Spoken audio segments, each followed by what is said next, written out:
Bonsoir tout le monde et bienvenue.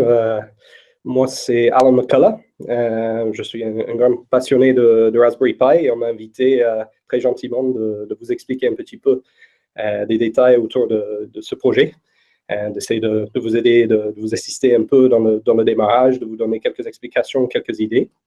Et ce soir, je suis accompagné donc, de deux collègues, deux amis qui travaillent pour la fondation Raspberry Pi et Code Club. Et donc, il y a Dave Honus, qui est juste à ma droite, et donc qui, ces derniers jours également, fait le même type de formation, le même type de conférence en ligne que moi ce soir. Et également Greg Annadale, donc, qui va nous aider, qui est bilingue également, et qui va nous aider à trier vos questions et de me passer les questions en cours de transmission, en cours de diffusion. Donc, juste quelques détails donc, pour commencer, pour vous donner des idées, des questions pratiques. Donc, surtout si vous voulez poser des questions ce soir avec nous, vous pouvez le faire dans le flux YouTube. Donc, vous avez simplement à vous connecter avec votre compte Google Gmail, et ça permet de soumettre des commentaires ou des questions. Donc, n'hésitez pas. Je ne sais pas s'il y a des personnes déjà qui ont commencé à dire bonsoir, mais ce sera bien peut-être. Bonsoir. Oui. Merci. C'est par ici, là, Dave? Les commentaires? Oui. Plutôt par là. OK. Très bien. Donc, j'ai eu l'occasion déjà, grâce au CNES et l'ESA, de pouvoir être en contact avec quelques enseignants, quelques professeurs. Et ça fait très plaisir. Donc, j'imagine quelques personnes au bout du câble Internet, vous êtes là à l'autre bout. Donc, aussi, donc, en parlant de ça, en parlant de la connexion, donc, question pratique aussi, la qualité de ce que vous allez voir, l'image de votre côté, ça va dépendre également de votre débit, évidemment. Donc, c'est possible, si c'est flou, c'est pas de notre côté, au niveau de la connexion de ce côté, mais c'est possible que vous aurez quelques ralentissements de votre côté. Également, donc quand on va parler expressément par rapport à la carte d'extension qui s'appelle SenseHat, les images que nous allons vous passer, vous n'allez pas voir parfaitement net, nécessairement le texte, etc. Ça serait à cause de la luminosité dans cette studio et les webcams qu'on est en train d'utiliser pour transmettre cette formation en ligne.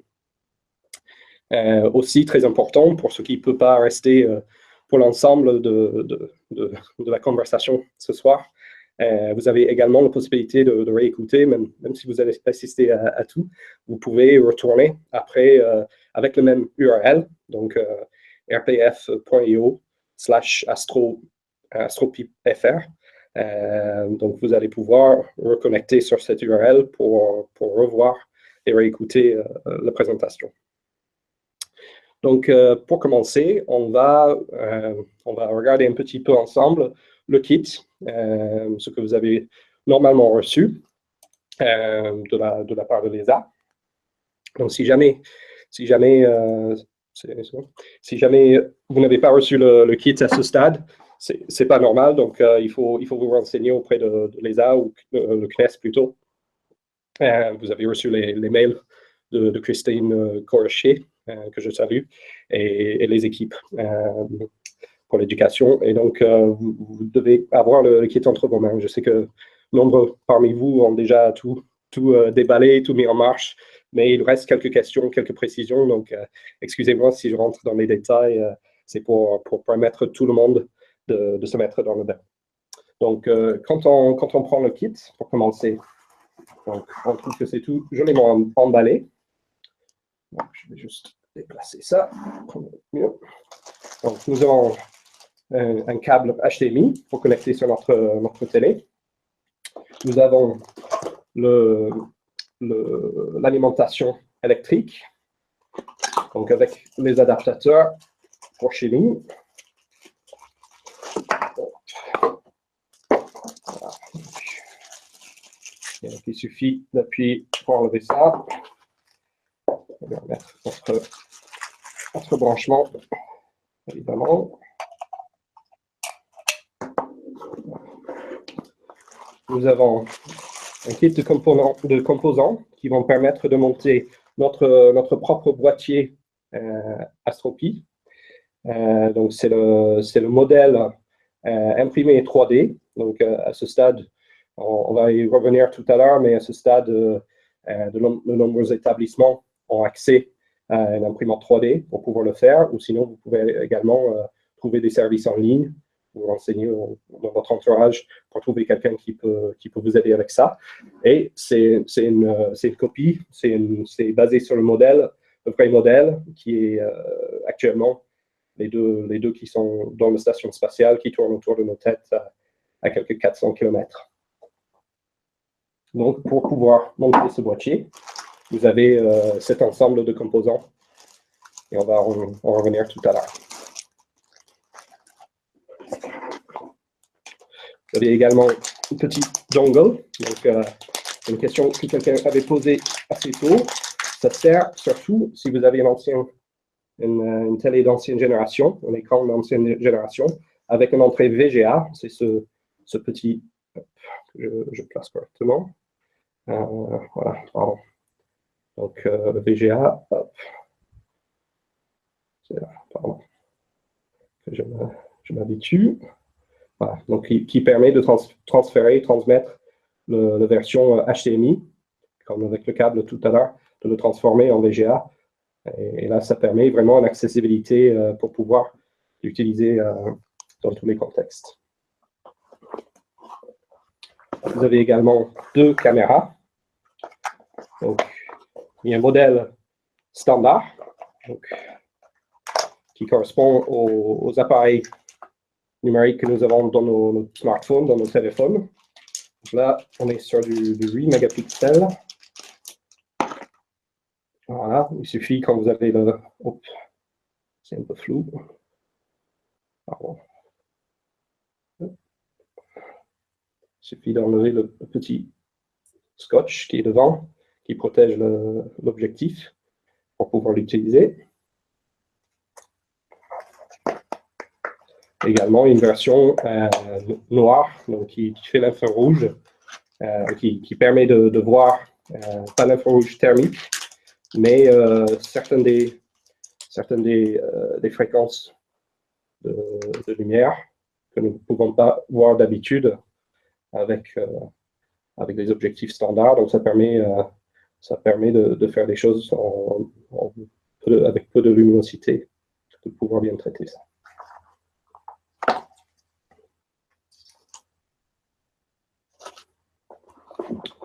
Donc, ensuite, dans notre SenseHAS, donc c'est la carte d'extension qui a été créée expressément pour ce projet, donc, qui comporte plusieurs capteurs, des sondes pour capter les données, et également des moyens de sortir les informations comme la matrice. Et nous avons aussi un petit bouton à 5 directions qui va permettre de contrôler ou d'interagir avec nos projets. Ça ne sera pas possible lors des projets finalement qui sont exécutés dans la station. Il n'y aura pas d'interaction directement, mais vous pouvez bien sûr apprendre à le faire fonctionner et l'utiliser avec vos classes, avec vos élèves. Vous avez également donc une petite carte SD. Ça aussi, c'était une question qu'on nous a posée à la base parce que en fait, c'est un adaptateur qui contient un micro SD. Et sur cette carte-là, vous avez déjà le programme installé, le système d'exploitation plutôt, avec certaines des bibliothèques. Et la version que vous avez reçue, c'est une version qui est vraiment adaptée avec quelques modifications spécifiques à notre challenge pour Thomas Pesquet. Et je voulais garder le meilleur pour la fin. Donc, notre cher Raspberry Pi, qui est peu coûteux et qui voilà, sur une 3e génération actuellement. Donc, vous avez cette carte. Donc, pour ceux qui ne connaissent pas l'histoire, c'est C'est un produit qui a été créé par une fondation caritative, ici en Angleterre, à Cambridge. Est-ce que je peux le mettre bien, ouais, bien au point? Voilà.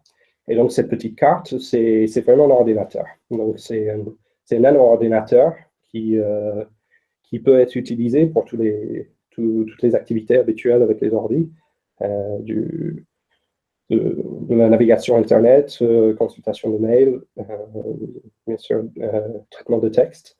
Mais dans notre cas, on fait spécifiquement nos expériences pour s'initier à la programmation et faire tourner nos projets, déjà dans nos salles de classe et pour les chanceux, également dans la limite de l'espace. Voilà.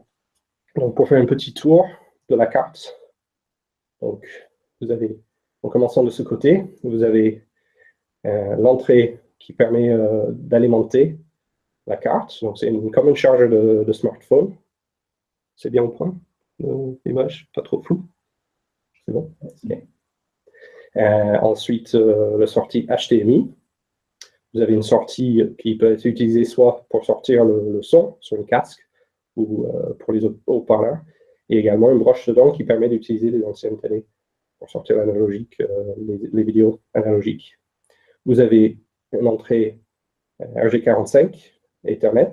Vous avez quatre prises USB pour brancher, bien sûr, votre clavier souris, très important, mais également, vous pouvez mettre, si vous le souhaitez, vous pouvez mettre une clé USB, etc.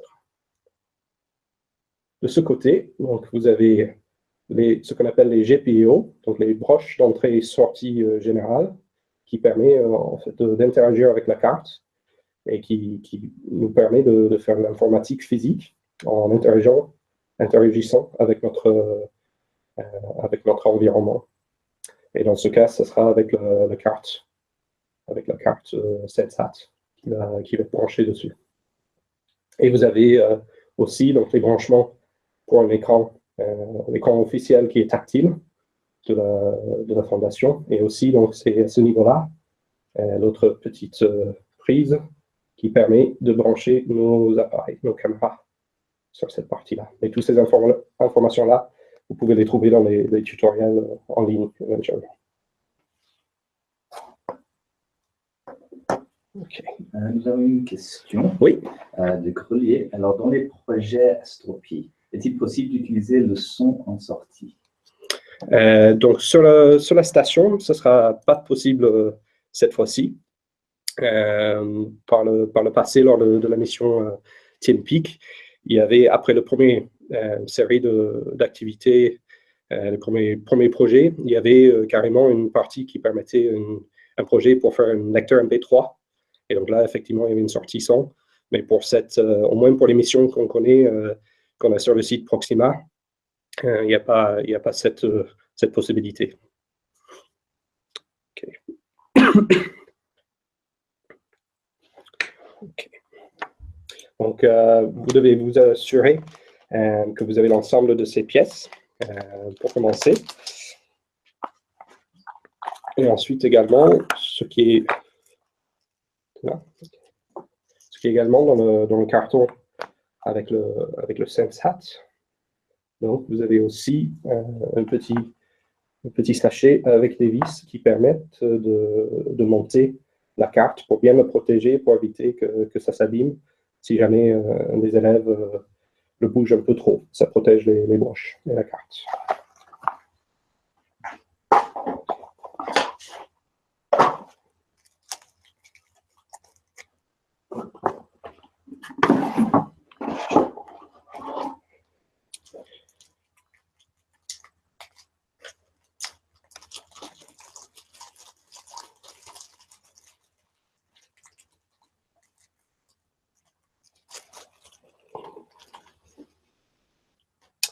Donc, avant de monter la carte SenseHat, je vais juste parler de ce que vous n'avez pas dans le carton. C'est un écran, c'est un clavier souris, que vous pouvez utiliser n'importe quel clavier souris sur USB, donc comme ceci, avec ou sans fil.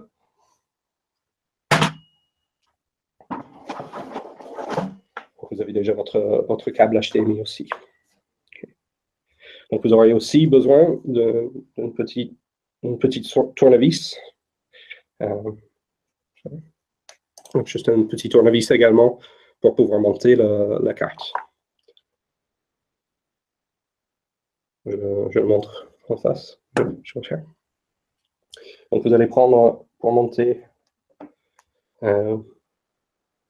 vous avez donc des petites pièces hexagonales qui permettent de garder l'espacement entre la carte Raspberry Pi et la carte Sensat.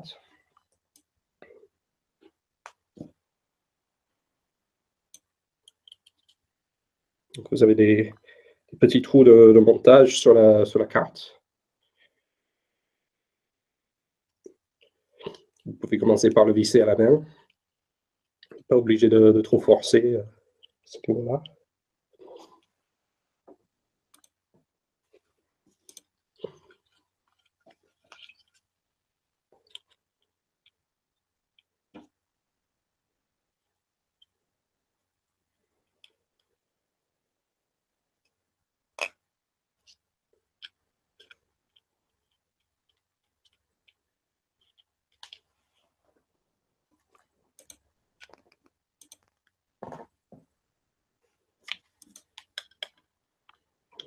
Et pendant que je fais ça aussi, j'ai oublié de vous dire, cette quatrième génération donc, est équipée également de Wi-Fi. Donc, vous voyez sur le bord où se trouve ce branchement d'écran, vous allez trouver une petite pièce, qui est en fait une petite pièce blanche, qui est notre antenne Wi-Fi. Et on va voir pour la configuration tout à l'heure. Et pour info, c'est aussi équipé de Bluetooth.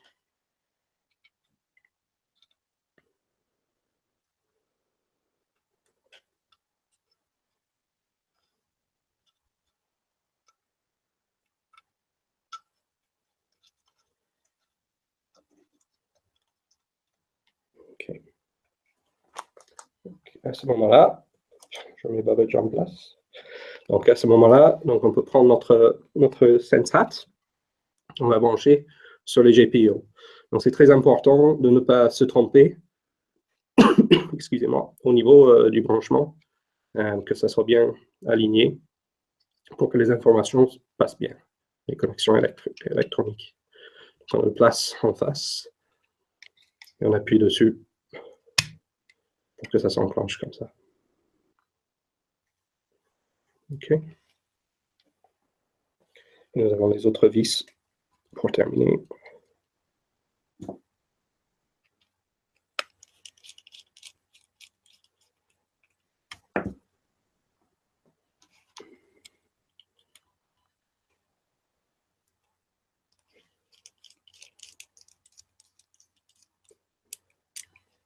OK. Il suffit de faire le même avec les deux derniers.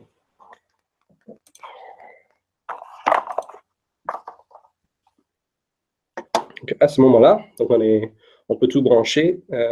Donc, vous allez pouvoir mettre donc la carte micro-SD que j'ai retirée de l'adaptateur tout à l'heure.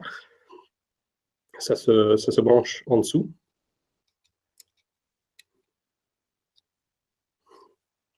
Voilà. Et là, on peut brancher les périphériques.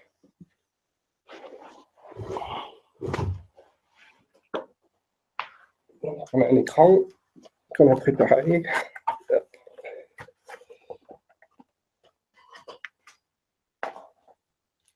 Dans ce cas, c'est avec une entrée HDMI.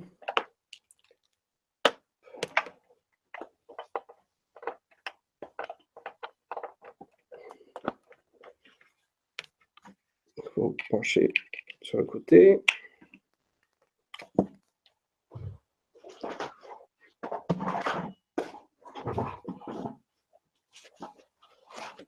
Brancher donc souris clavier. Pour l'instant, pour montrer, je vais juste mettre la souris. Nos câbles, donc Ethernet, RJ45, comme sur les boîtiers Internet, et notre notre alimentation électrique. Hop.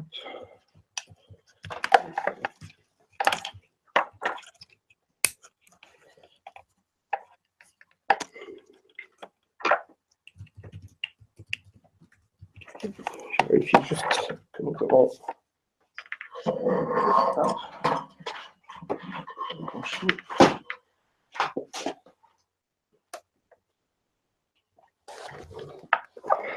OK.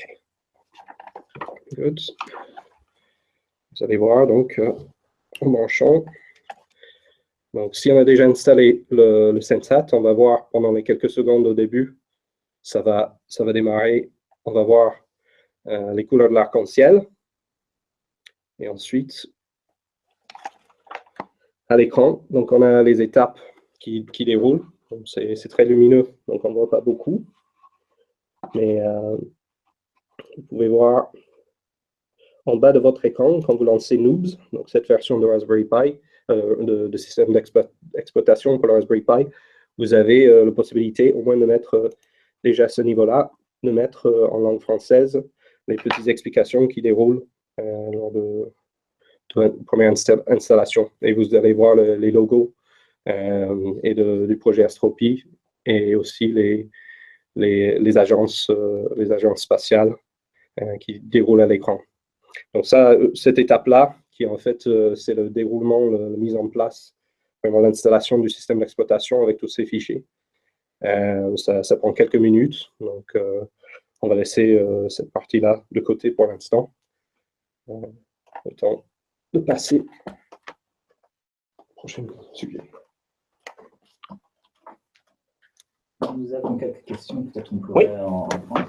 Déjà, oui. Alors, une question générale. À propos des capteurs du SenseHat, y a-t-il une marge d'erreur? Par exemple, le calcul du champ magnétique, on a parfois des résultats plus faibles que la valeur théorique.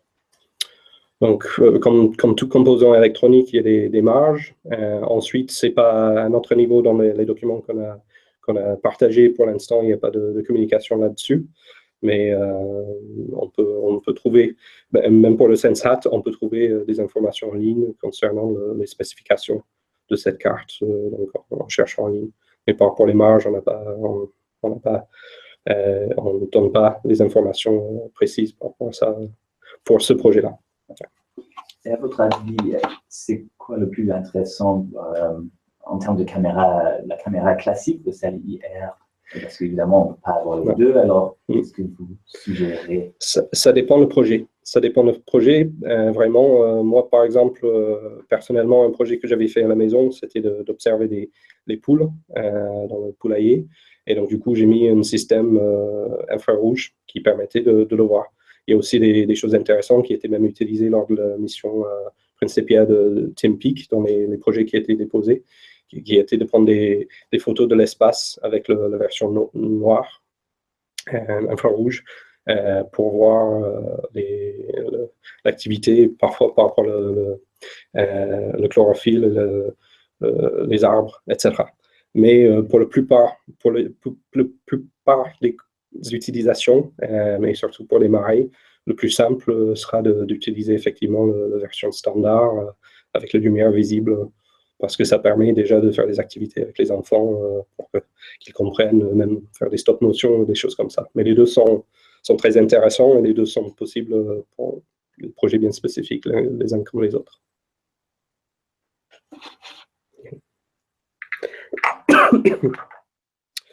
Donc là, on a démarré avec le VGA, avec l'HDMI, pardon. Mais comme j'ai dit tout à l'heure, il y avait aussi un adaptateur VGA. Donc, c'est l'ancien standard. Si vous avez besoin, s'il y a quelques soucis par rapport à la taille et la résolution de l'image, à savoir que c'est possible en modifiant un petit fichier texte sur ce qu'on appelle la partition boot. Donc, c'est la partie qui est lisible même sous Windows. On peut configurer spécifiquement une certaine résolution en fonction des écrans. Et là, pareil, vous pouvez trouver facilement en cherchant en ligne. Et au pire, il y a également dans les forums, si vous cherchez dans les forums francophones, vous allez trouver toutes les réponses par rapport à ces configurations-là.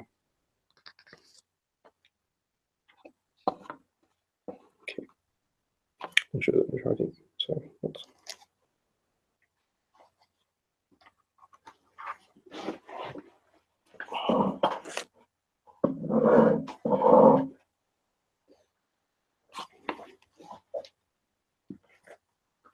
Le deuxième. C'est au cours. I'll just kill the power. Okay. So switch it over. Yeah. Okay. Merci. Donc, on va basculer pour montrer ce que nous avons à l'écran quand l'installation est terminée. Je vais vous montrer donc, avec ce boîtier-là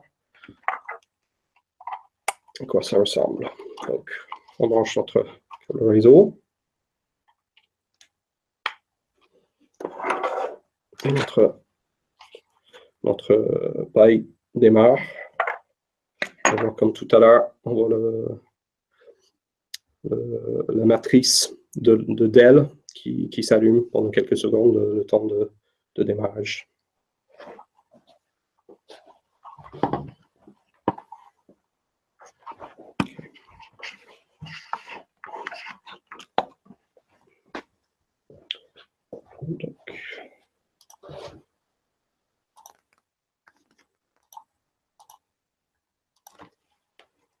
Donc, pour les logins mots de passe, si jamais c'est demandé lors des connexions ou des exécutions, par défaut, le login, c'est PI, PI, et le mot de passe, c'est Raspberry, R-A-S-P-B-E-2-R-Y.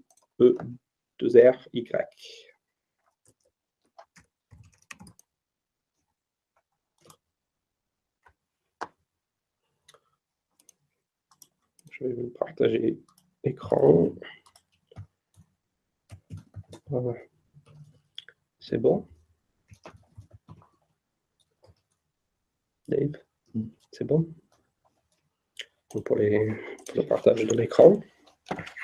OK. Donc, si tout s'est déroulé correctement, vous allez avoir le logo de l'ESA à l'écran.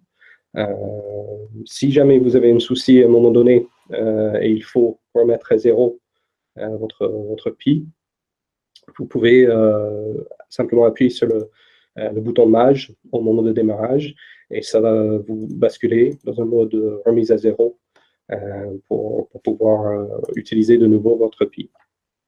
Donc, une question que nous avons déjà eue, c'est par rapport aux préférences de langue, parce que ce qu'on a vu tout à l'heure, c'était surtout pour mettre le temps d'installation en langue française. Et là, nous allons procéder à modifier le langage général du système, et très important aussi le clavier, parce que par défaut, ça démarre en QWERTY. Donc, sur cette page, vous allez cliquer sur la framboise en haut à gauche. Vous pouvez descendre et vous allez trouver Préférences. Ensuite, dans ce menu, vous avez Raspberry Pi Configuration. Et là-dedans, on va chercher le quatrième onglet, Localization. Localisation, pour modifier les paramètres spécifiques pour mettre pour nous en français le système. Donc, commençons par le clavier, parce que vous aurez peut-être besoin de suite d'utiliser ça. Donc, cliquez sur Set Keyboard.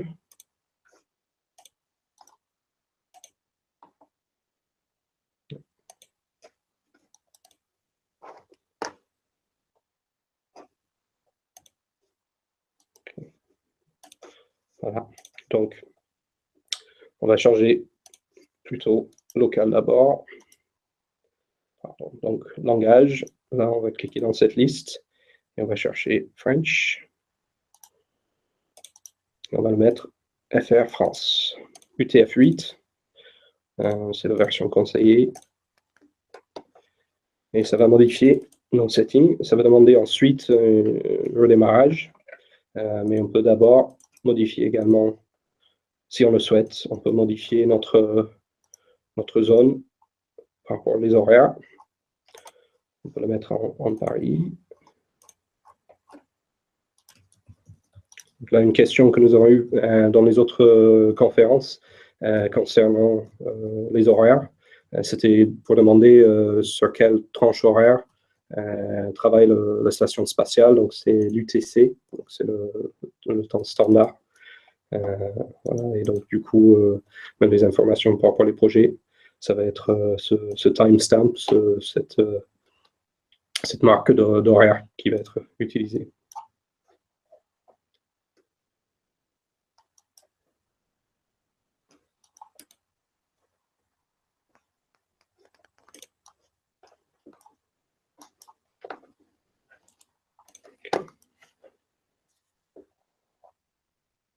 Donc normalement, en cliquant sur cette keyboard, on va avoir aussi l'option de le basculer en français à ce niveau-là. Donc à ce moment-là, on va cliquer sur OK. Ça nous met un avertissement que nous devons redémarrer notre machine. Et ça redémarre. OK, Dave. OK. Le temps que ça reboot. Donc, est-ce qu'il y a d'autres questions le temps que ça redémarre? Bien sûr. Alors, quelle est la fréquence de rafraîchissement minimale pour une acquisition correcte de l'accélération par l'IMU? Est-ce que vous savez? Par l'IMU. La fréquence de rafraîchissement. Ouais. Donc, je ne connais pas la fréquence de rafraîchissement, mais Dave, dans ses explications, a dit on peut l'utiliser dans une boucle continue, sans avoir besoin de mettre d'attente, de pause dans l'exécution. Et peut-être à ce moment-là, le mieux pour faire une simulation, ça sera de récupérer si on est à ce niveau technique, et si on est déjà à l'aise avec le langage Python, par exemple, on peut créer une code qui va nous permettre de récupérer les données et également les enregistrer avec les informations d'heures et de secondes exactes. Et en parlant du capteur accélération, est-il judicieux d'espérer pouvoir relever à l'aide des accéléromètres du Sensat une hypothétique phase de poussée de réajustement orbital au cours de leur exécution? Oui, tout à fait. Donc, ça a été déjà fait par le passé. Donc, vous avez déjà des données à disposition sur le site officiel astropy.org. Vous avez déjà des données de la mission de TeamPeak. Et il y avait des écoles qui avaient justement soumis la possibilité de capter ces données-là. Et je sais qu'il y a quelqu'un en France qui a déjà préparé des documents qui va être certainement partagé pour l'informatique en lycée et qui inclut aussi des exemples YouTube, des liens pour montrer ce que ça donne en réalité. Et effectivement, s'il y a un changement, s'il y a un changement une accélération, on va pouvoir capter toutes ces informations si ça a lieu lors de l'exécution du code dans l'espace. Donc, on a redémarré notre Pi.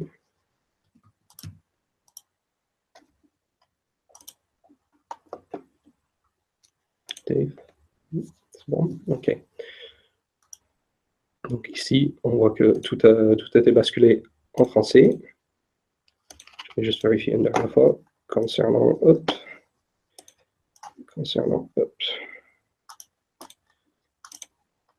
préférences.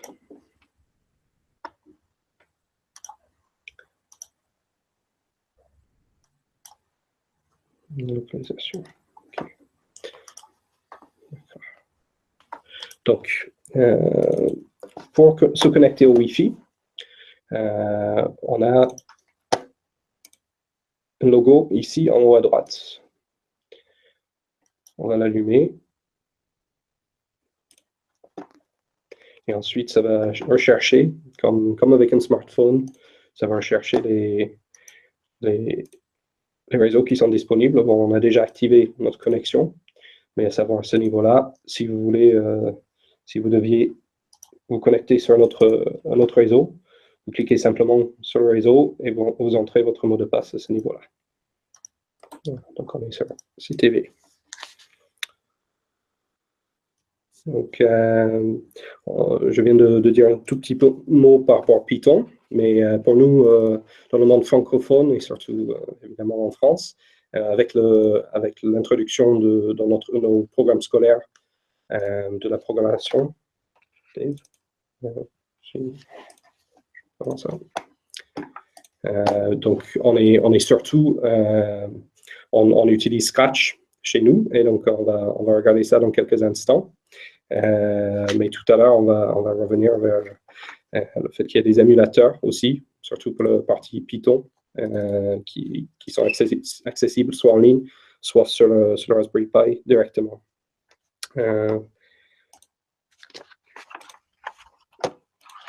Okay. On va revenir à ça un instant. OK. Donc, pour éteindre, très important aussi de savoir l'éteindre, on peut débrancher le câble, mais ça risque de, si c'est en cours de lecture, comme avec tout système électronique, ça peut poser quelques problèmes de corruption.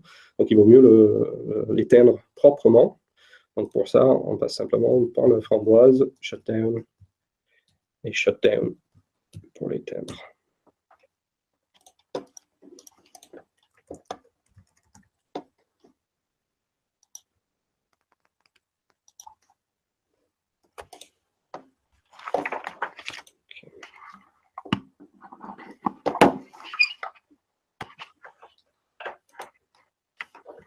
Donc, nous avons tout à l'heure installé le SenseHat, et je vais essayer de faire un tour de la machine. Donc, si on peut venir sur l'autre caméra. Hop. Donc, à ce niveau-là, pardon. Donc, j'essaie de le placer correctement. Donc, nous avons une matrice 8 par 8 qui permet sur une chambre de RGB, donc red, blue, green, rouge, bleu, vert, d'afficher les couleurs de tout le spectre et aussi de diminuer ou augmenter la luminosité en fonction du code qu'on va mettre dedans. On a donc un capteur d'humidité, on a notre accéléromètre, donc pour ceux qui avaient posé la question tout à l'heure, accéléromètre, gyroscope et donc boussole, et aussi donc un capteur de pression qui va nous permettre aussi de capter la température. Donc c'est les deux moyens, par exemple, de voir quand il y a de capter, de savoir quand il y a de l'activité humaine dans le module Columbus. On pourrait utiliser l'humidité. Également, la température, on peut considérer que ça va modifier légèrement lors du passage. Et aussi, donc, par rapport à la pression, vous avez trouvé dans les documents aussi l'information concernant la pression qui est assez standardisée. Mais de temps en temps, il y a l'injection, rafraîchissement de l'oxygène. Et comme expliqué par Dave dans les dernières conférences, on peut éventuellement capter qu'il y a une légère différence en pression à ce moment-là. On a aussi donc à ce niveau-là le joystick, avec hop, donc en haut, en bas, gauche, droite, et aussi on peut appuyer dessus pour valider. Et avec votre version de système d'exploitation, ces mouvements-là sont mappés, sont traduits dans l'équivalent des appuis de boutons clavier.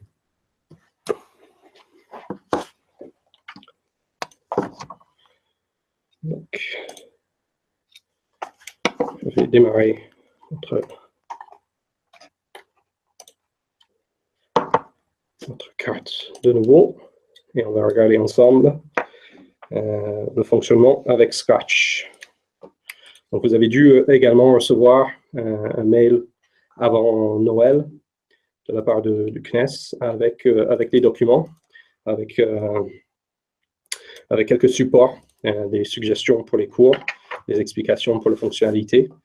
Et vous pouvez aussi trouver ces mêmes documents sur le site officiel de Proxima, proxima.cnes.fr, et surtout dans la section concernant les jeunes et l'espace. Voilà.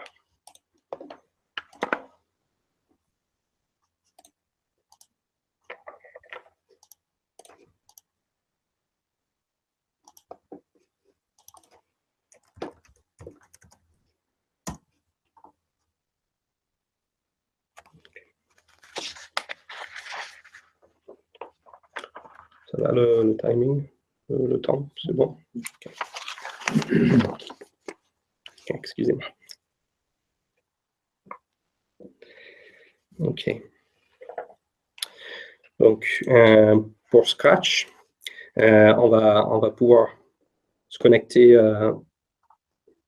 dessus. Donc, ne soyez pas étonnés que la version que nous trouvons sur le Raspberry Pi n'est pas exactement la même version que vous avez l'habitude d'utiliser dans vos cours, peut-être.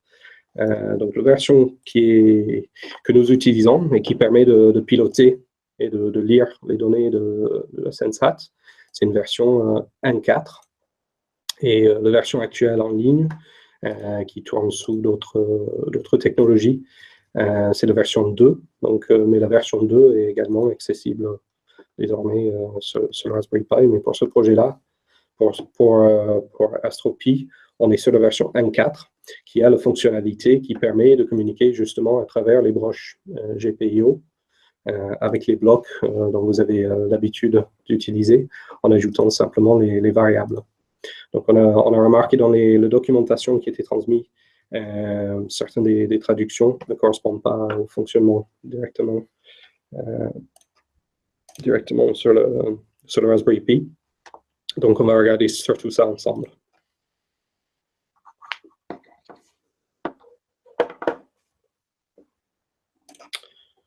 Donc, sur notre Raspberry Pi, on va chercher dans le menu Programmation et on a Scratch à ce niveau-là. Donc, le fait que nous avons changé de langue tout à l'heure, normalement, si vous avez démarré pour la première fois et vous avez basculé la langue, ça va basculer automatiquement en français. Mais si jamais ça reste en anglais, comme est le cas parce qu'on a redémarré cette machine quelques fois, vous allez simplement cliquer sur le symbole, le globe, set language, et vous cherchez français, et ça bascule tout de suite. Voilà. Est-ce qu'on le voit bien? OK. Donc, à ce niveau-là, la meilleure façon d'apprendre directement sur cette interface pour commencer le projet avec Scratch, ce sera d'ouvrir un exemple qui est en fait déjà préinstallé sur la machine.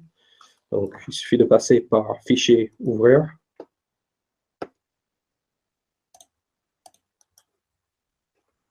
Vous allez dans les exemples, vous cherchez Sensors and Motors, donc les senseurs, les capteurs et les moteurs. Et là-dedans, vous cherchez GPIO, donc qui correspond à nos broches entrées sorties, et SenseHat.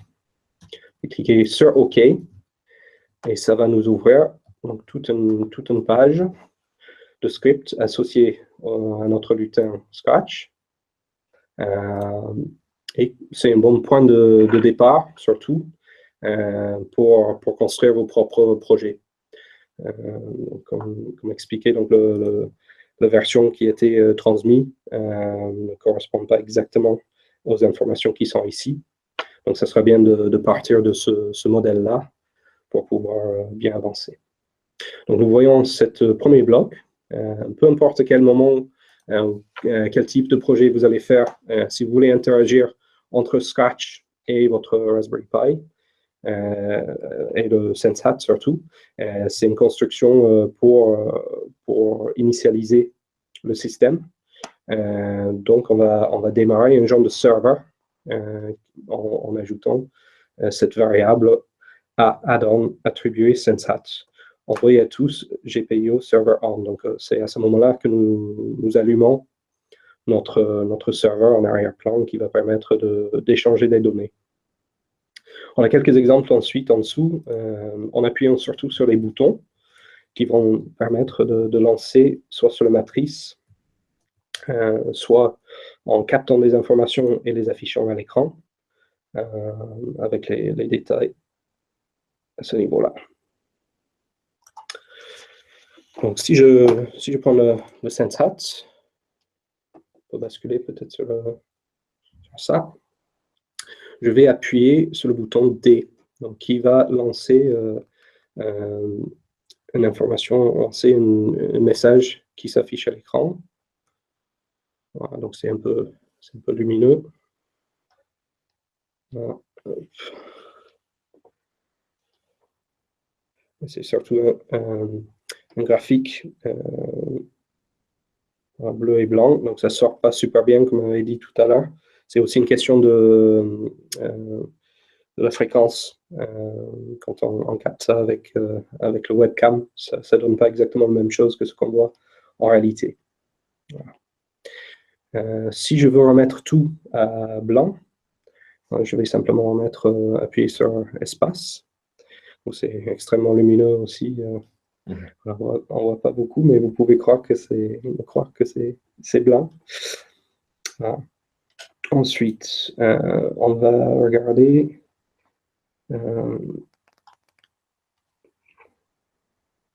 on va regarder à l'écran de nouveau. Et là, c'est par rapport aux capteurs de pression et de température. Donc, dans les documents qui étaient transmis, il y avait certains des termes qui étaient traduits en français. Mais comme vous voyez, les termes, les mots utilisés ici, même si les blocs sont bien en français, ensuite les données, les paramètres qui sont passés au serveur sont bien en anglais. Donc, si j'appuie sur P, ça va nous donner d'abord la pression atmosphérique, la pression ici dans notre salle, et la température qui a baissé depuis tout à l'heure malgré ma transpiration. Donc ça a baissé un peu, je peux le refaire. Donc en appuyant sur P, voilà, donc 1040, et c'est en Pascal, hectopascal, c'est ça. Et en degrés Celsius. Voilà.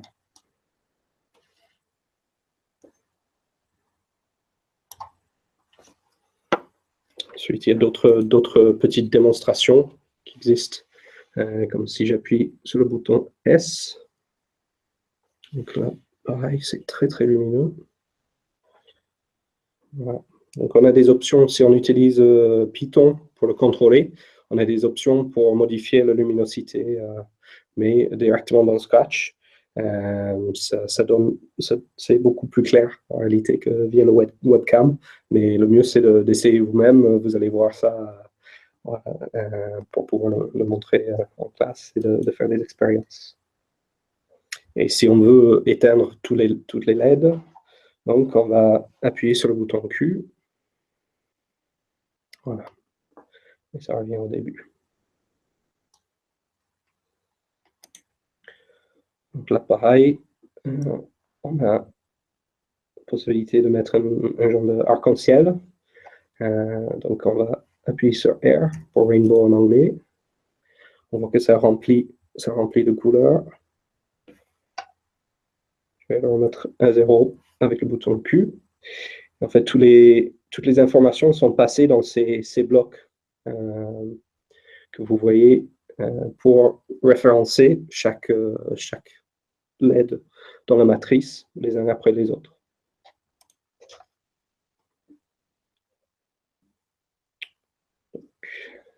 Ensuite, un dernier exemple qui est listé, c'est pour bouger le lutin Scratch à l'écran. Donc pour ça, j'aurais besoin que David remet le partage d'écran. Donc je vais appuyer sur le bouton B, et normalement, on a Scratch qui réagit en fonction du mouvement. Pareil, on n'a pas les deux images en même temps, vous ne voyez pas que je suis en train de bouger le pi, Et c'est le Sensat, ce sont les données du Sensat qui sont en train de faire bouger notre chaton Scratch à l'écran. Donc ça, ces informations-là, donc du coup, sont les bases de ce que vous allez pouvoir utiliser. On va juste arrêter le nom de Scratch. C'est bien de partir de cet exemple, cette template, pour ensuite aller sur vos propres expériences. Il existe d'autres possibilités qui ne sont pas listées directement dans ces exemples. Et pour ça, vous allez les retrouver si vous allez dans variable, dans capteur, pardon. Dans capteur, et voilà. Donc vous allez dans capteur, vers le bas de la liste, vous avez valeur du capteur, et vous avez, en cliquant sur la petite flèche qui se trouve à droite de potentiomètre, vous allez trouver la liste des données que nous pouvons capter. Donc, accélération, boussole, le tampon date-heure, qui serait très important. Donc, le gyroscope, l'humidité, très important pour le challenge que Thomas nous a lancé. Minutes, la pression et la température également, qui peut être très utile pour répondre à cette première mission. Voilà. Nous avons aussi donc la possibilité de capter des actions comme d'habitude en captant des données du clavier avec les flèches, avec les boutons, avec le joystick avec le joystick du Sensat. Nous avons la possibilité de capter les appuis à ce moment-là. Mais encore pour rappel, il n'y aura pas d'interaction directement de la part des spationautes au moment de l'exécution du code. On est limité à l'installation du matériel et le code va s'exécuter de façon autonome, sans interaction de la part de l'équipe là-haut.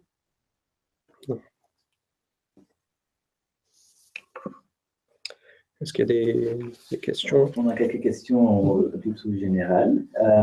Alors, une question, c'est l'horloge du Raspberry Pi. Elle est réglée à UTC, alors 0?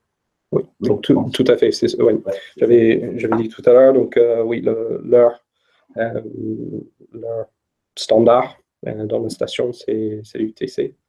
Et même s'il n'y a pas d'interaction, donc il n'y a pas d'interaction entre le réseau là-haut, il ne faut surtout pas accéder à l'extérieur de la machine, mais il n'y a pas d'interaction Internet, par exemple, mais surtout le daté horaire seront mises à jour automatiquement pour pouvoir redater chaque donnée.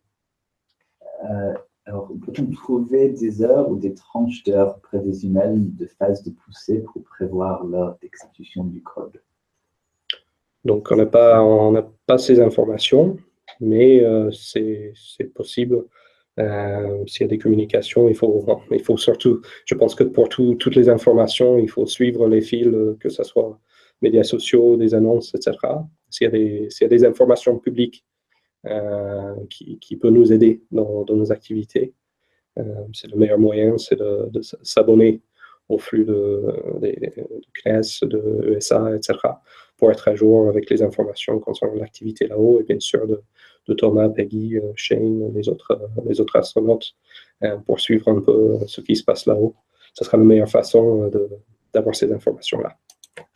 Et finalement, concernant les enregistrements des données de l'astropie dont on dispose depuis février 2016, y a-t-il un moyen également de connaître la présence des astronautes à l'époque dans la module Columbus? À l'époque, par rapport à la mission de Tim Peake? Je pense alors, ouais, donc les données qui sont déjà à disposition sur le site. Donc ça n'a pas été enregistré pour partager par rapport à la dernière mission. Mais c'est une possibilité pour l'avenir, peut-être. Mais en tout cas, il n'y a pas cette information spécifique. Il faut interpréter les données sans avoir de data précise par rapport à leur passage lors de l'enregistrement de ces données l'année dernière dans notre mission.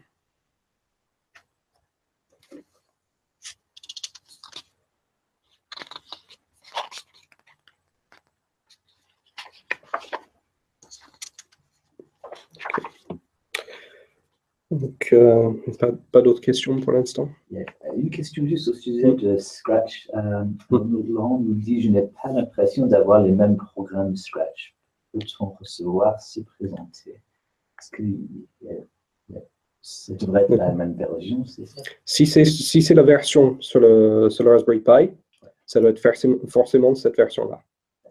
Sur la version livrée dans le kit, c'est la version 1.4 avec Scratch GPIO qui permet d'interagir avec le Sensat. Par contre, peut-être il parle de la version en ligne qui est utilisée souvent en classe maintenant avec l'introduction de l'algorithmique et de pensée informatique dans les écoles en France. Cette version-là, effectivement, c'est pas exactement la même interface. Mais la plupart des fonctionnalités restent les mêmes et surtout les concepts d'utilisation et de construction de la suite des scripts, ça reste exactement la même logique, même s'il y a des blocs supplémentaires qui ne sont pas dans cette version-là. Okay. Donc, pour Scratch, il va être important aussi donc, de savoir que l'interface Scratch ne permet pas d'écrire dans un fichier en local de la même façon qu'on peut le faire avec Python, par exemple. Donc, on va vous demander, lors de la préparation de vos projets, d'envisager, si vous avez des données à capter, enregistrées, d'utiliser les fonctions list. Donc, de créer vos propres listes en enregistrant à ce niveau-là les données. Et à savoir qu'au moment de l'exécution des projets codés et gagnants, ça sera traduit, les versions Scratch seront traduites en version Python pour l'exécution, s'il faut, enregistrer les données en temps réel à ce moment-là. Donc, la construction des listes, on a également, au même endroit que nous avons les add-ons, donc les variables, on a aussi la possibilité de créer notre liste et d'entrer là-dedans, d'écrire là-dedans comme si on faisait dans un fichier, pour pouvoir au moins, à ce niveau-là, les enregistrer temporairement. Et ensuite, les équipes vont faire le nécessaire à notre niveau de les basculer en Python pour qu'on aura le trace et on va pouvoir rendre les données après l'exécution du script dans l'espace. Bon. Okay. Est-ce qu'il y a d'autres questions concernant Scratch pour l'instant? Une question, existe-t-il un lexique des expressions en anglais qui apparaissent dans les blocs de commande Scratch? L'équivalent en anglais et en français, j'imagine que ça parle surtout de ce qu'on trouve dans les capteurs, à ce niveau-là.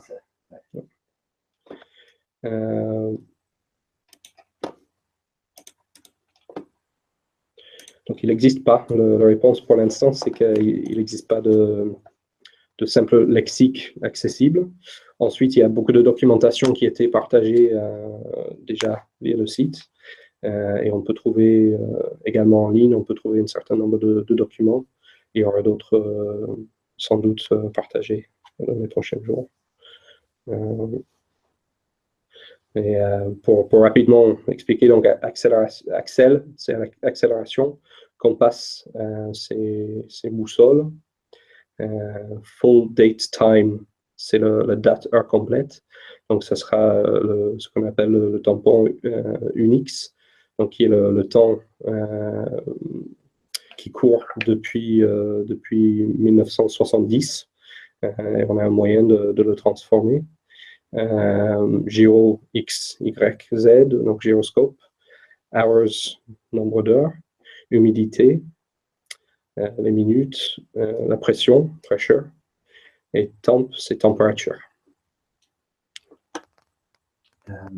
Et aussi, alors, le même sujet, les commandes restent en anglais de type clear all, par exemple.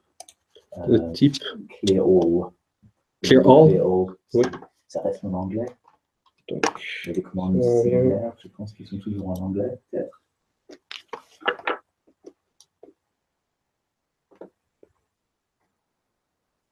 oui, donc on parle encore de donc ce sont les informations qui sont passées dans les blocs pour annoncer.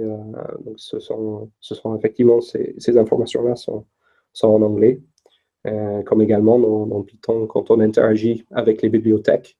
Les bibliothèques de commandes sont écrites également en anglais, comme souvent dans le monde informatique. Donc, voilà, il faut une interprétation, une traduction pour expliquer aux élèves la signification de ces commandes-là. Okay.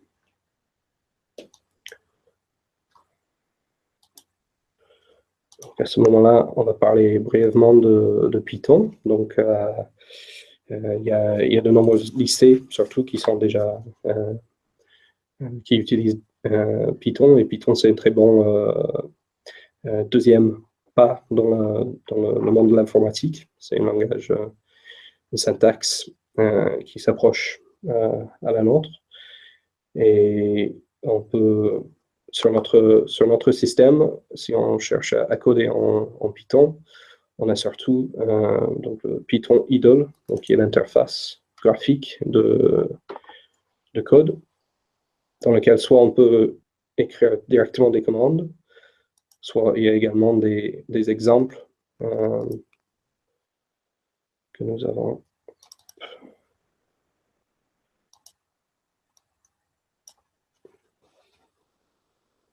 C'est un document. Donc on a un ensemble d'exemples à ce niveau-là. Par exemple, pour l'humidité. Et donc pour Python, donc on va importer notre bibliothèque qui permet d'accéder aux données, de communiquer avec le Sensat. Dans ce cas, on va importer l'heure. Très important si on va essayer d'écrire dans un fichier avec le dateur.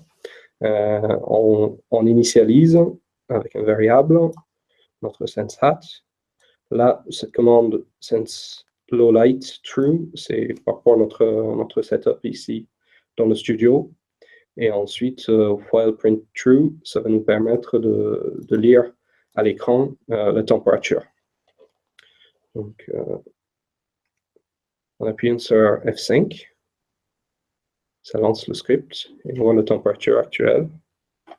Et normalement, simplement le fait de toucher le capteur va nous permettre de faire augmenter légèrement.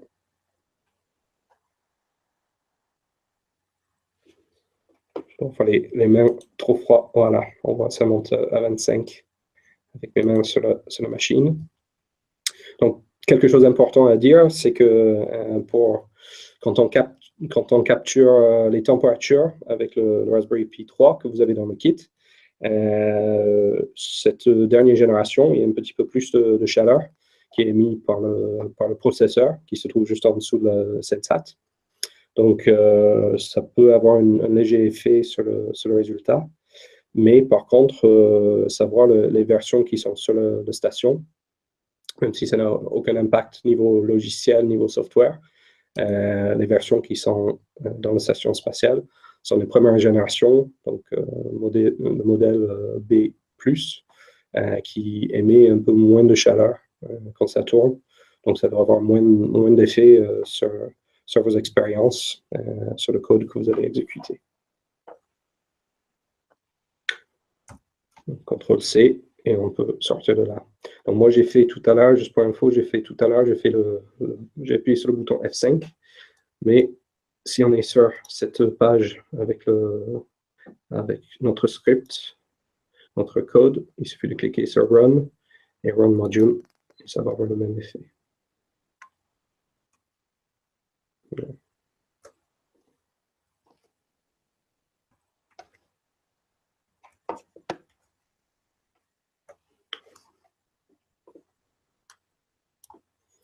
Donc, vous avez beaucoup d'exemples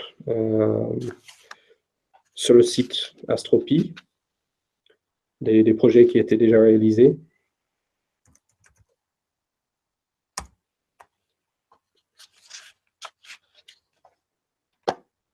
Très bien, me demander de traduire.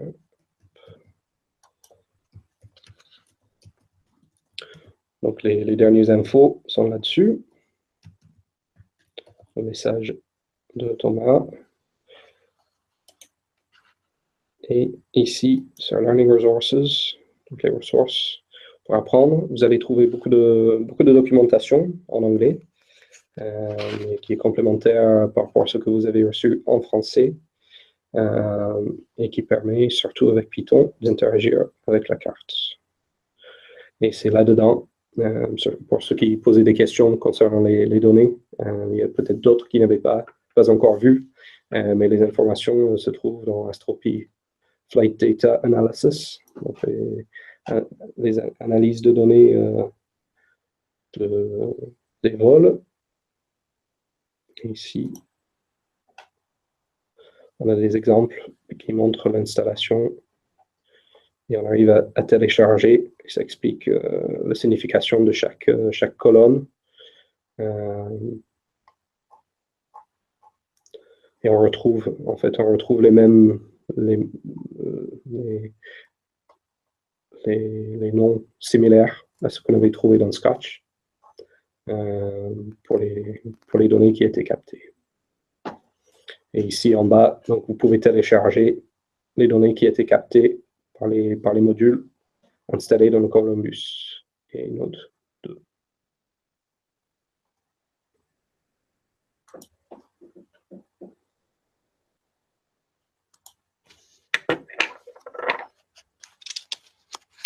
Est-ce qu'il y a des questions spécifiquement par rapport à Python? Au sujet de Python, mais au sujet de l'exécution de ce programme, c'est 3 heures maximum, c'est ça? Oui. Est-ce que c'est possible qu'il y ait 2 programmes exécutés en parallèle? Donc, il y a la possibilité d'utiliser ce qu'on appelle une subroutine. Donc là, on commence à rentrer dans les détails un peu plus complexes. Mais oui, c'est possible. Mais par contre, finalement, il faut créer si on utilise Python, uniquement, là, on ne parle pas de Scratch, mais pour Python, on peut créer un genre d'application, un code maître qui va gérer d'autres routines secondaires. Et ça permet de lancer, par exemple, des actions, des lectures différentes en même temps, en parallèle. Voilà. Mais ça, pareil, ça sera des choses à chercher en ligne. Et pareil, dans un instant, on va vous présenter aussi le forum et les questions qui sont souvent posées.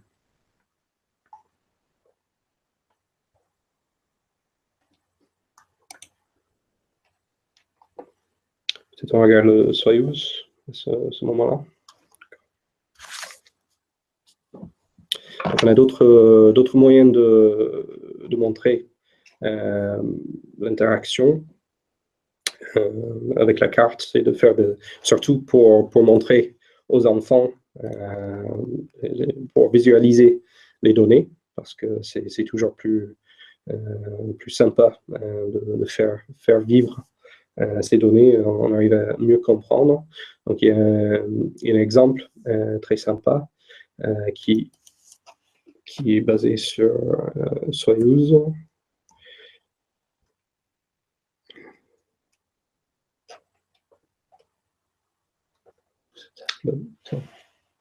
Can OK.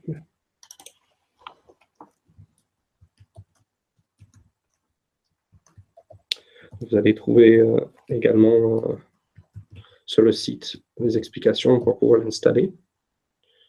Donc, nous avons cette page en ligne qu'on peut certainement ajouter dans la conversation pour Linux, dans l'interface Linux, comme ce que nous utilisons sous cette version de Raspbian. Ce qui est pratique et sympa, c'est le fait de souligner sa copie automatiquement. Et en cliquant avec le bouton de la molette au milieu, ça permet de coller, ou également, image insérée, de pouvoir coller l'information. C'est plus rapide parfois que nos habitudes sous autres systèmes d'exploitation. Donc ici, on a notre exemple. Donc avec les commandes, donc pour entrer ces commandes-là, pour ceux qui n'ont pas l'habitude d'utiliser Linux, vous avez une petite fenêtre ici qui est pour lancer la ligne de commande. C'est des habitudes que nous avons perdues avec ces dernières années, les interfaces graphiques de plus en plus. Mais ça rappelle l'époque de DOS, Unix. Et c'est assez puissant pour pouvoir récupérer les informations rapidement. Et on donne vraiment des commandes spécifiques.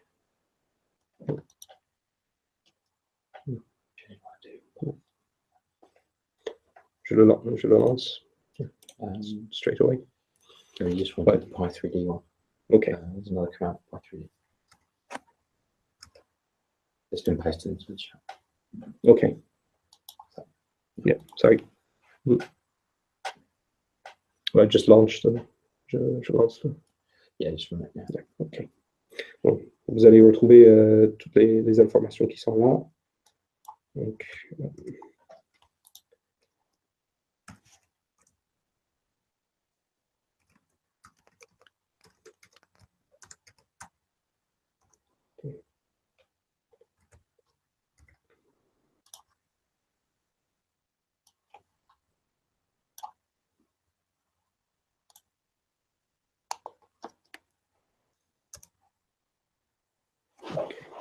sauf que, hop, il faut que je branche ça.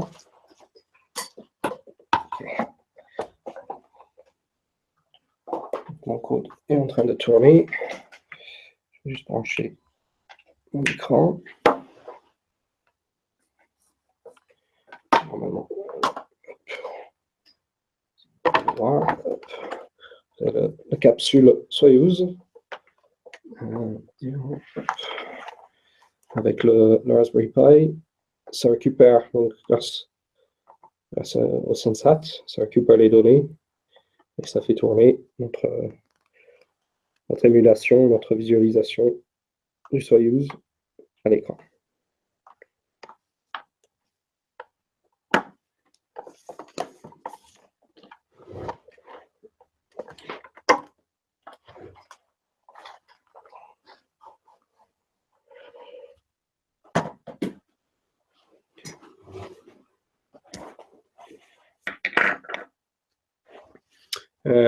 Ce qui est important aussi à savoir, par rapport à l'orientation de notre Raspberry Pi, c'est que dans le boîtier officiel, l'installation va être plutôt dans ce sens-là, avec les prises en bas. Donc, pour ça, il faut penser à modifier la rotation. Mais on trouve ces informations-là également dans la bibliothèque,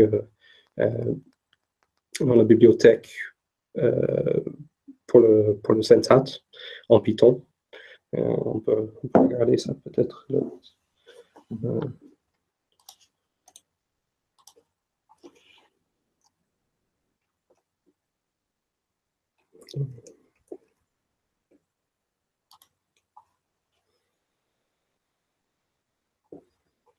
Donc, sur cette page sur GitHub, qui stocke toute l'information au sujet de Sensat.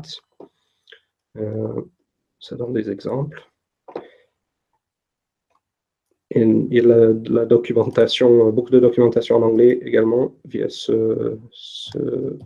URL, pythonhosted.org/sensat.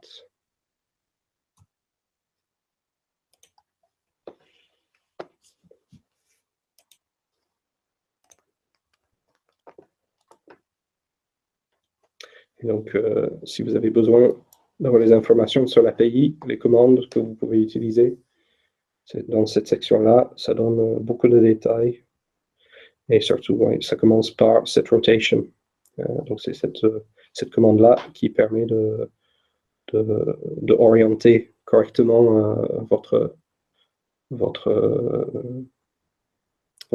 matrice, également les capteurs, et que ça soit vu correctement lors de l'exécution de votre code.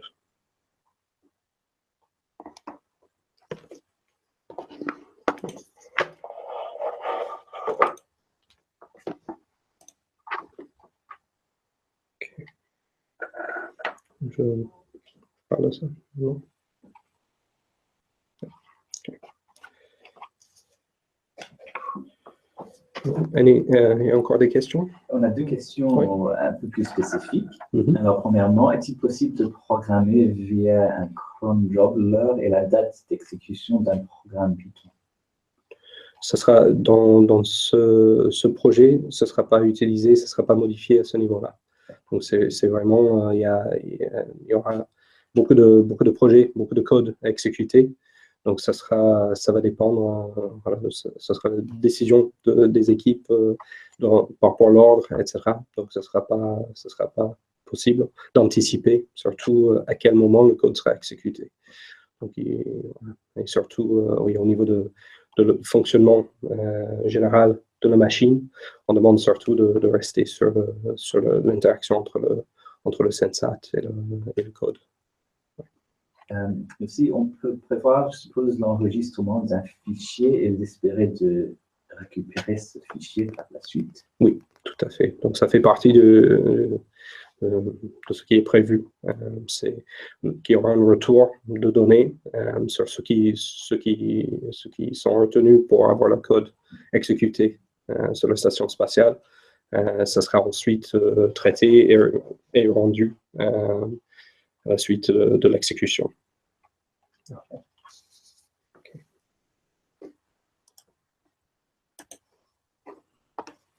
Donc, est-ce qu'il y a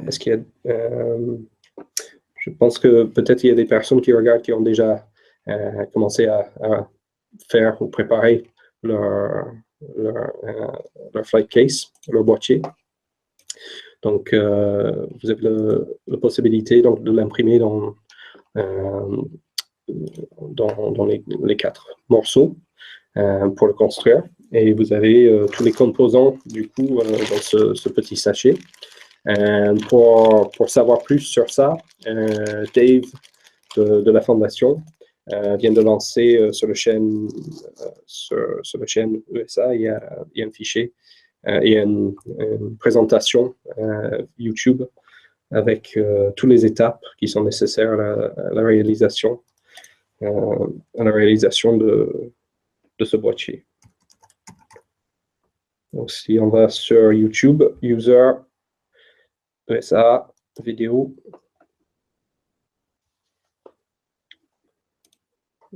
C'est parmi les derniers qui a été mis en ligne. Et vous avez ici How to build a 3D printed AstroPi flight case. Donc, comment construire un boîtier imprimé 3D. Donc, c'est en beaucoup de détails. Vous avez presque 50 minutes d'explication. Donc, ça aide énormément dans votre réalisation. Et comme on a dit tout à l'heure, donc soit vous avez accès vous-même, grâce à vos établissements, la possibilité de l'imprimer à l'école. Soit vous pouvez aussi consulter, il y a des services qui permettent de faire imprimer des pièces à proximité de chez vous. Par exemple, 3D Hubs, 3D HUBS. Peut-être on peut mettre le lien parce que ça sera un support aussi si vous n'avez pas accès vous-même à la possibilité de trouver ça. Comme ça, vous cherchez en ligne quelqu'un qui est capable de l'imprimer pour vous.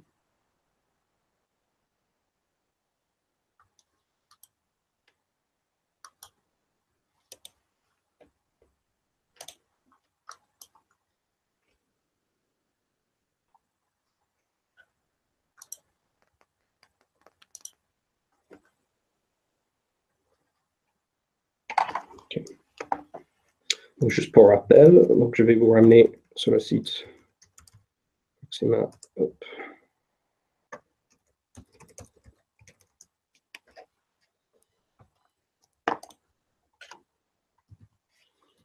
Sur le site du CNES. Vous avez ensuite, hop,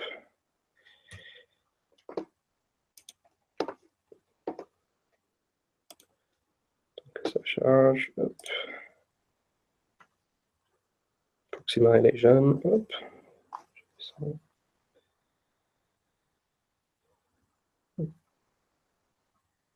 voilà, hop, son programme à bord, Proxima et les jeunes.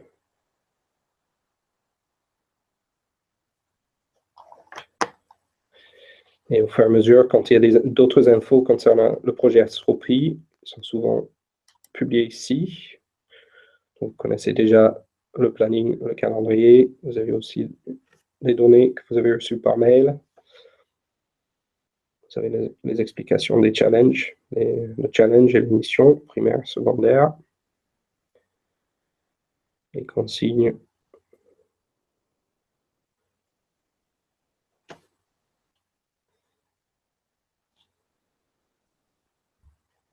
Tout en bas, vous avez les ressources donc, que vous avez reçues par mail.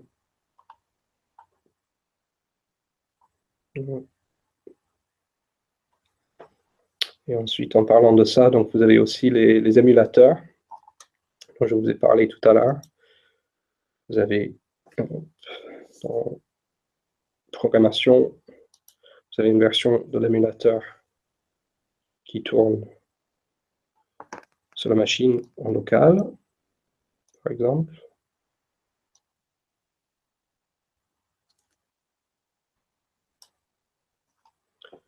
Vous avez aussi donc Tomcat.io/Sensat, qui est notre émulateur qui est accessible par le web de n'importe quelle machine. Donc, ce sera possible s'il y a des devoirs pour les élèves de fixer avec cette interface-là. Et vous avez donc des exemples.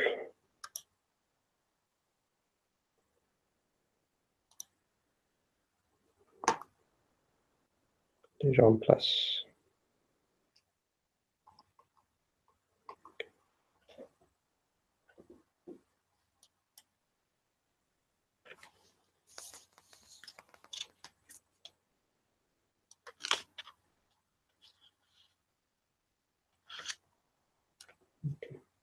J'ai parlé du fait tout à l'heure qu'il peut y avoir des soucis par rapport à l'orientation de la matrice. Ce serait aussi important de penser à ça par rapport au bouton, donc le joystick, du coup les boutons, par rapport à l'orientation qu'il va avoir dans la station.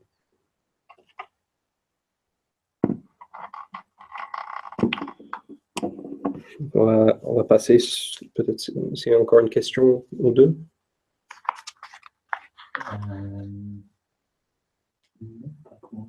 Ok, merci. Donc, oui, donc ensuite, sur le site officiel Astropy, vous parlez du support que vous pouvez avoir. Donc, dans Proxima, vous avez le lien vers le forum officiel. Donc, vous avez le lien qui vous amène directement sur le parti astropie spécifiquement, donc c'est à la base c'est en anglais, mais si vous ne connaissez pas déjà, vous avez aussi une section plutôt francophone. Donc vous pouvez poser vos questions astropie ici, et si vous avez des questions plus générales par rapport à l'utilisation de Raspberry Pi, dans le forum, vous avez aussi Other Languages, français, et vous pouvez soumettre vos questions. Si vous n'êtes pas à l'aise en français, vous pouvez également poser des questions à ce niveau-là.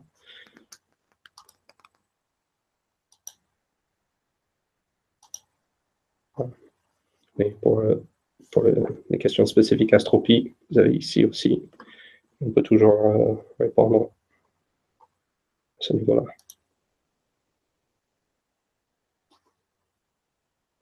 Vous avez aussi les FAQ, les questions qui sont posées souvent. Vous avez l'adresse mail qui va directement vers l'équipe Astropie. Et quelques questions de base là-dedans. Là, on voit le vrai IP présent sur la station, avec l'autre qui est regardé par l'Oublo lors de la mission de Team Peak. Et tout à l'heure, vous avez demandé par rapport les informations spécifiques sur les capteurs. Vous avez les datasheets, donc les données spécifiques aux composants qui sont utilisés sur le vraie carte. Donc là-dedans, justement, vous avez parlé de la précision, etc. Donc ça donne beaucoup plus de détails que les informations de base. Donc vous pouvez trouver tout ça aussi dans la partie avec les questions. Okay. Ensuite, pour soumettre donc vos fichiers Scratch, donc le moment venu, donc il y aura besoin d'envoyer votre fichier SP si vous utilisez Scratch. On vous demande de le zipper et de l'envoyer. Et vous allez trouver donc plus d'informations sur cette page Proxima.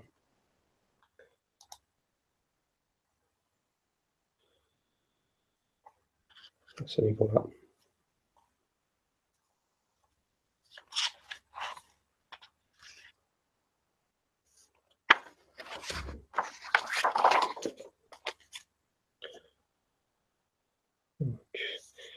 À ce moment-là, on a fait le tour. Est-ce qu'il y a quelques questions supplémentaires? Oui, juste une question. Serait-il possible de regrouper l'ensemble des liens fournis avec le replay?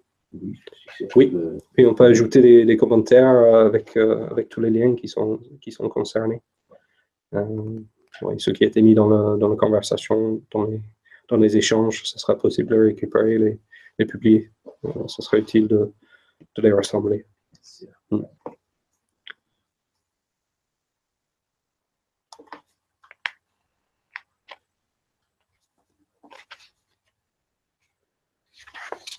Je pense à ce moment-là, on a fait le tour. Je veux savoir combien de temps faut-il prévoir pour la mission 1 et la mission 2, si le total peut durer 3 heures au maximum. Le programme doit-il s'arrêter seul? C'est une bonne question. Il faut que je me renseigne. On vérifie.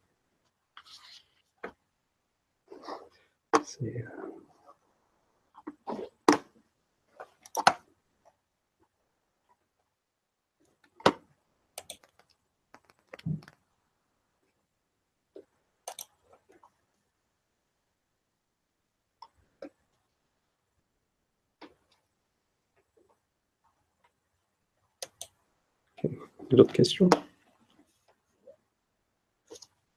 Non, pas pour le moment.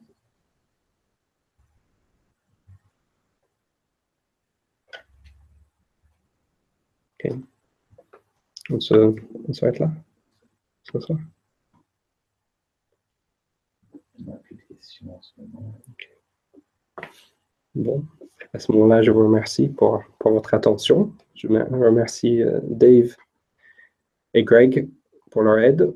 Et surtout, je vous remercie d'avoir suivi cette webinaire, cette formation. Donc, bon travail, bon apprentissage, bonne préparation de code. Et à bientôt. Merci.